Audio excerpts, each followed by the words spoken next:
Hey everyone, I'm Jamie Delane Watson. Thank you so much for joining me today on my YouTube channel. Today we're going to be continuing the Shooting a Wedding Day series by talking about photographing bride and groom portraits. Let's get started.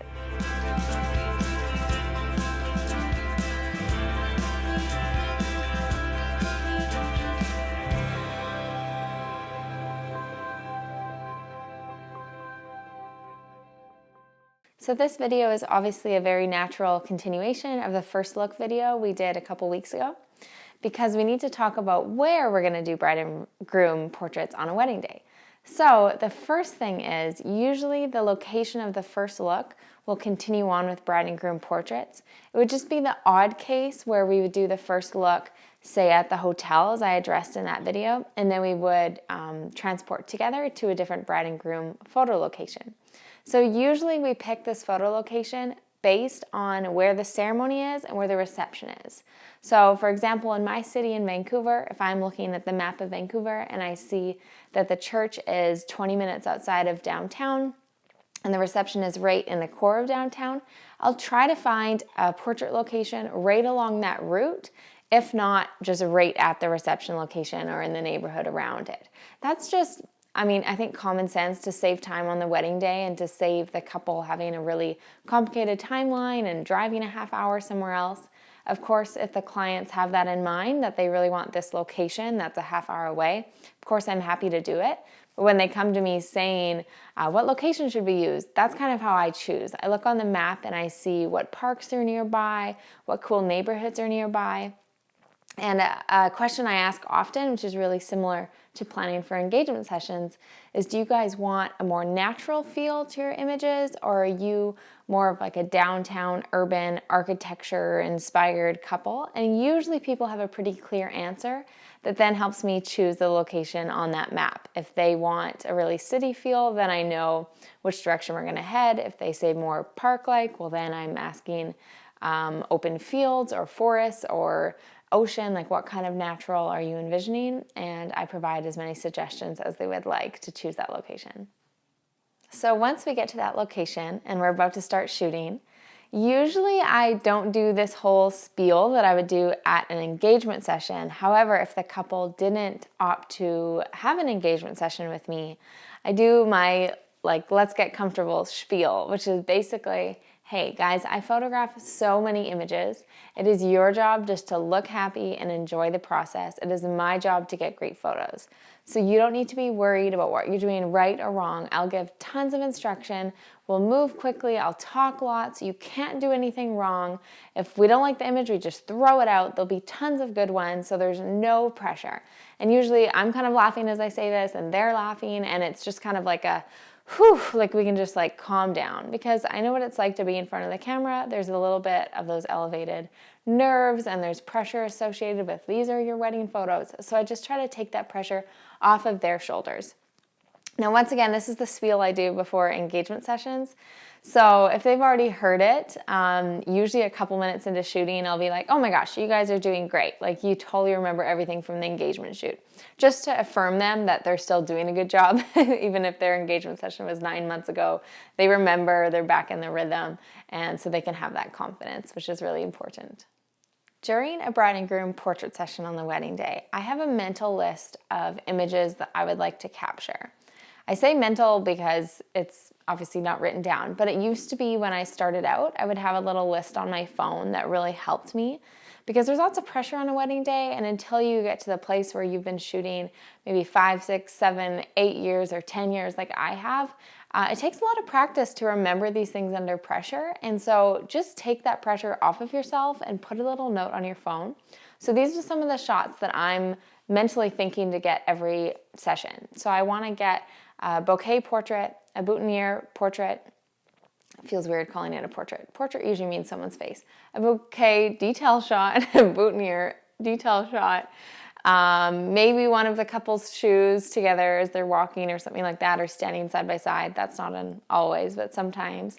Definitely an individual shot of the bride, like a series of them, individuals of the groom. Any other details that the groom or bride might have, obviously I photographed the bride's details that morning before they were on her, but if I think of it, any like necklace details, bracelet with ring and bouquet details, the groom, maybe cufflinks. Some grooms have like their names engraved in, not engraved, but embroidered in like the opening of their suit jacket. So just different things like that. And even asking if you have time at the end, like any other details you wanted me to photograph, and being available that way. I also really want to get a standard portrait of the bride and groom looking at the camera. So they're usually facing one another, like half hugging, kind of like a 45, 60 degree angle towards one another, but I want them still looking at the camera. It's just really important to me to get that shot because parents like it, grandparents like it. I mean, I even like it. I like to see people's faces looking at the camera sometimes if it feels natural for the pose. So I would do a portrait shot of that, which would be kind of like from the waist up. And then I try to get a full length shot as well with the dress really nicely. And yeah, getting like some traditional ones like that. I also, if I can remember, really want to get one of the bride and groom walking away from me, mainly to get the back of the bride's dress. Often brides choose their dresses because they love how the backs look. And of course, their guests get to enjoy it on the wedding day, but I really want to make sure that I'm remembering to get a photo of that as well. And walking is the most natural way to get that shot, I think. So when it comes to posing on the wedding day, it's very similar to an engagement shoot. And I say that because the couple will know what to do. It'll be very natural by that point because they've been prepped in the engagement session. But I always start by giving couples something to do. It's the worst thing ever to have a photography be like, you guys just stand there and do whatever you want. The couple hired you because they want your ideas for images, in my opinion. I don't know, maybe it works for different people differently. That would be awkward for me as a subject.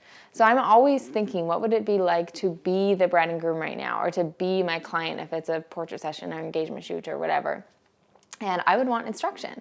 So I give some instruction, but I let them know that my instruction is to make them feel comfortable. It's not that they can't move from that pose. So I'll very often start with just a couple holding one hand. So I'll say, I want you guys both facing me. You're gonna look at the camera, but you're gonna reach out and grab your partner's hand. And we're just gonna start just in this setting. And so I snap a bunch of photos of that, and then I start giving different instructions. So I'll have Mike, I want you looking at Sarah. Sarah, you're gonna be looking right here at the camera. Awesome, that looks great. Now look back at one another. And I shoot very fluidly. I don't like to keep a couple in a pose for too long.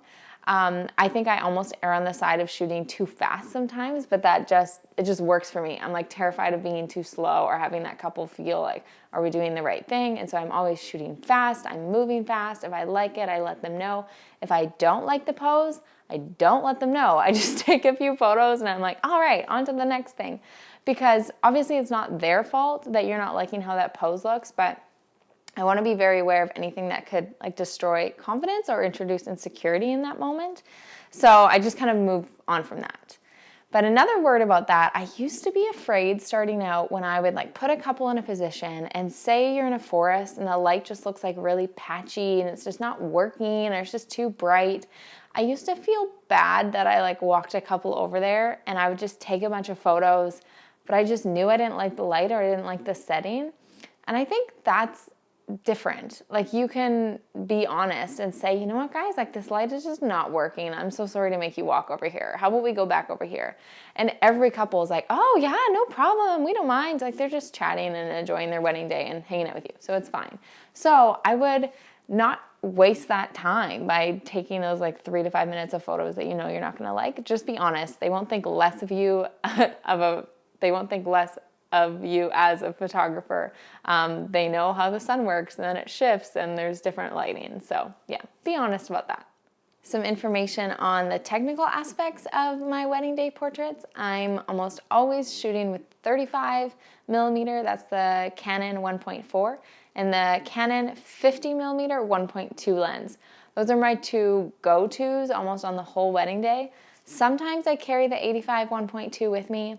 It's just heavy and I don't like it, and I like to be like fast and free while I'm shooting, so it like weighs me down.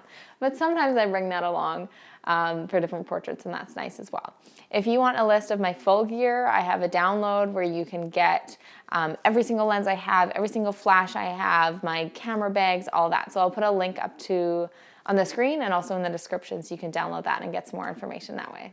I should also note while I'm photographing, of course it's usually outside, so my ISO is set to 100 or 200. I like to keep my aperture in the 1.8 to 2.2 range. I rarely go higher than that. I rarely go lower than that, although the lenses have the capability to go to 1.2 or 1.4 depending on which lens. So here's a really random tip, but it's something that came to mind. If I'm in a park and I know that I want to use the tree that's like, I don't know, a 300-meter walk and it's going to be a ways away, I let the bride and groom know we're going to walk to that tree, we're going to start our portraits there, and then we're going to work our way back and photograph spots we find along the way.